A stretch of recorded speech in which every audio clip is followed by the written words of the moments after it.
à toutes et à tous. L'excursion filmée que vous allez voir aujourd'hui est consacrée au processus karstique.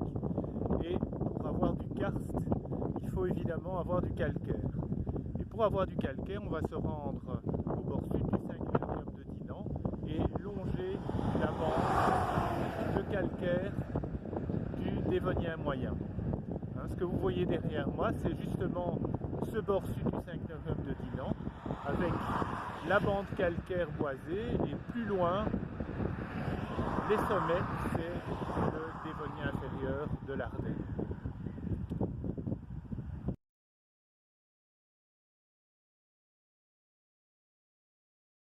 Notre premier arrêt ici, aux portes de Rochefort, est le long du Vicinal, reconverti en Ravel. Alors on voit très bien ici la Lomme, et ce qui est remarquable, c'est le pavement en bloc de calcaire. Donc ce pavement, tout au long de la Lomme, est destiné à l'empêcher de s'enfoncer dans des pertes, de manière à maintenir un certain débit dans la ville de Rochefort.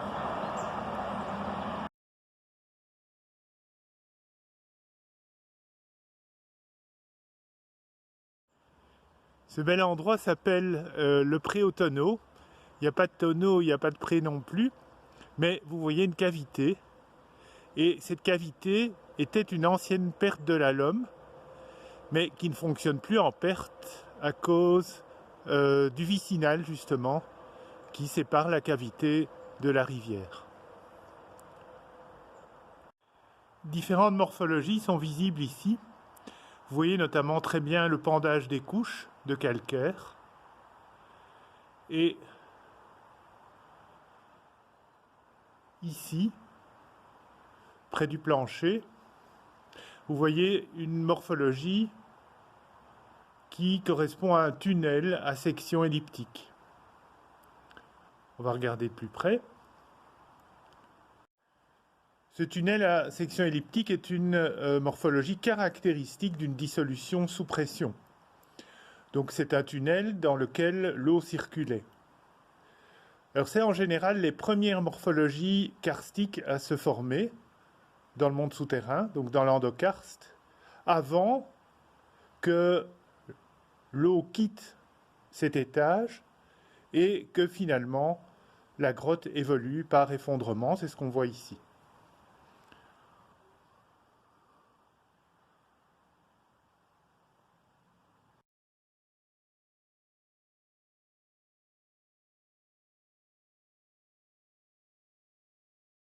La chapelle de Lorette, on va y aller d'ailleurs, qui domine la plaine alluviale de la Lomme, avec un peu plus haut une petite terrasse. C'est la zone plane que vous voyez là au bout.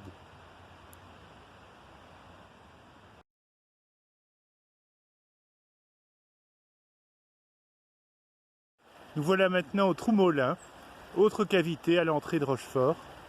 Cette fois, la cavité est séparée de la Lomme que vous voyez ici par une digue. Alors la fonction de cette digue, c'est la même fonction que le pavement qu'on a vu. C'est pour maintenir un certain débit dans la ville de Rochefort. Et donc cette digue empêche les eaux de la Lomme de se déverser dans le Trou-Molin. Alors dans certains cas, en cas de crue, la Lomme en fait déborde et le Trou-Molin reprend sa fonction de perte.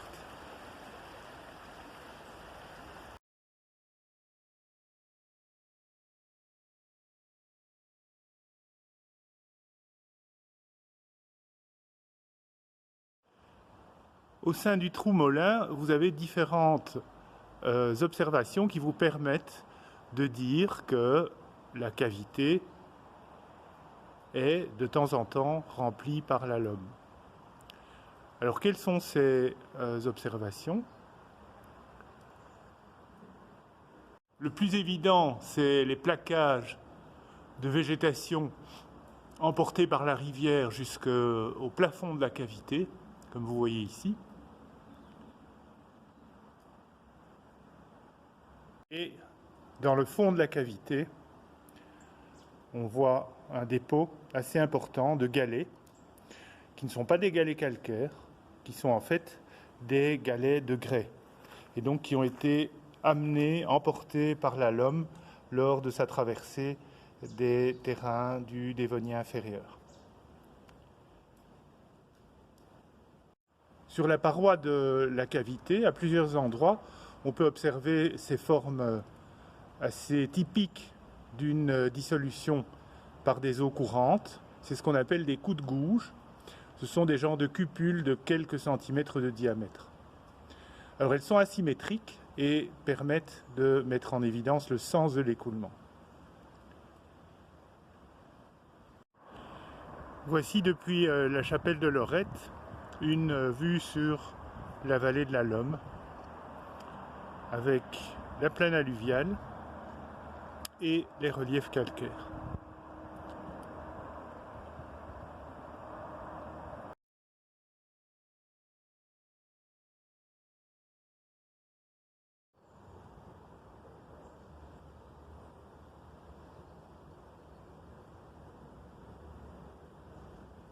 Nous sommes toujours à Rochefort dans le fameux Val d'Enfer, qui est en fait une entrée ancienne de la grotte de Rochefort, mais qui n'est plus utilisée actuellement. Donc vous voyez là l'entrée de la grotte. C'est en fait une ancienne doline d'effondrement. Et on voit très très bien aussi la structure des couches calcaires. Ici c'est une succession qui est en ordre inverse, donc il s'agit d'un anticlinal déversé. Vous avez vu qu'on mentionnait l'existence d'un labo du Val d'Enfer. Vous voyez aussi les gros câbles qui partent de l'entrée de la grotte. En fait, il s'agit d'un monitoring du radon, parce que il y a beaucoup de radon qui s'échappe des schistes qui sont situés en dessous du calcaire et qui remontent par les fissures du calcaire et qui s'accumulent dans la grotte. Et donc il y a un suivi.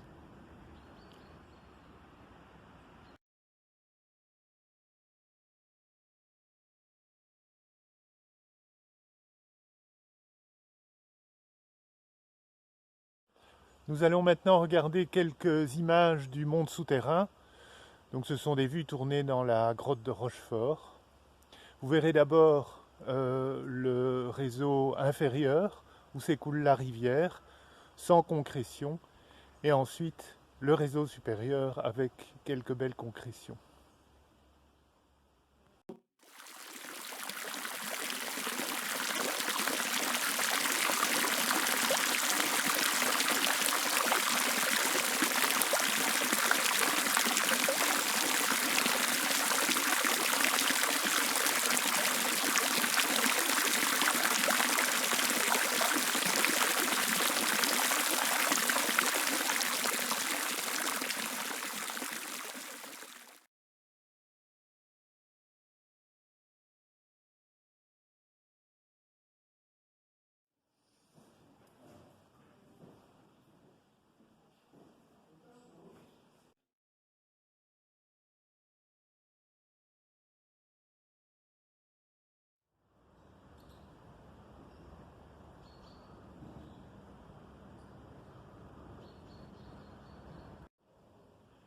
Un peu de tourisme, pourquoi pas?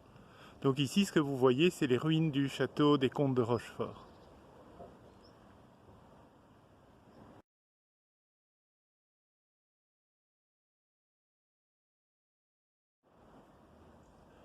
On est juste à côté de l'Athénée de Rochefort et vous avez deux dolines profondes, elles font plusieurs dizaines de mètres, qui sont juste à côté l'une de l'autre. Donc c'est la première.